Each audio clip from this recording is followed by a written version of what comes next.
আমার সকল বিপ্লবী ভাইয়েরা, পুরা বাংলাদেশের যে সকল জুলাই যোদ্ধা দলমত নির্বিশেষে আমার মিডিয়ার বাইক থেকে শুরু করে তৃণমূলের সর্বস্তরের ছাত্র জনতা যেভাবে আমার পাশে দাঁড়িয়েছিলেন, জুলাইয়ের পাশে দাঁড়িয়েছিলেন, আমি সবার প্রতি কৃতজ্ঞতা প্রকাশ করছি।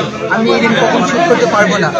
আপনারা আমার দায়িত্ব বাড়িয়ে দিয়েছেন, আমি জীবন দিয়ে হলো আপনাদের এই দায়বদ্ধতাকে আমি অবশ্যই সম্মানের সাথে আমি প্রত্যাশা পূরণ করে দেখাবো ইনশাআল্লাহ।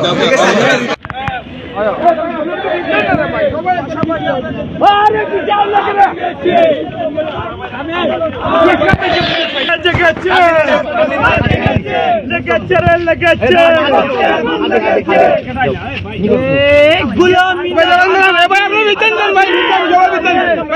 বিচার বিচার চাই, হাদি হত্যার বিচার চাই, হাদি হত্যার বিচার চাই, বিচার বিচার বিচার চাই। তুমি কে আমি কে, হাদি হাদি, তুমি কে আমি কে, হাদি হাদি। অ্যাকশন অ্যাকশন, ডাইরেক্ট অ্যাকশন, হবিগঞ্জের অ্যাকশন, ডাইরেক্ট অ্যাকশন। উসমান হাদি কবরে, গুলি কেন বাহিরে, আমার ভাই কবরে, গুলি কেন বাহিরে, কেউ পাইতাছি না, গুলি কেন বাহিরে, গোলামি না আজাদি।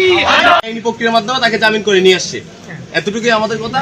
আর আপনাদেরকে সারা দিন যাবত, সারা রাত্র যাবত আপনারা আমাদের পাশে ছিলেন, তার জন্য আপনাদেরকে অনেক অনেক কৃতজ্ঞ। আর আমাদের যে 2 দফা দাবি সেন্ট্রাল দিয়ে দেওয়া হয়েছে, আপনারা অলরেডি প্রেস রিলিজ পাইছেন, ওইটা আমাদের 2 দফা থাকবে ইনশাআল্লাহ।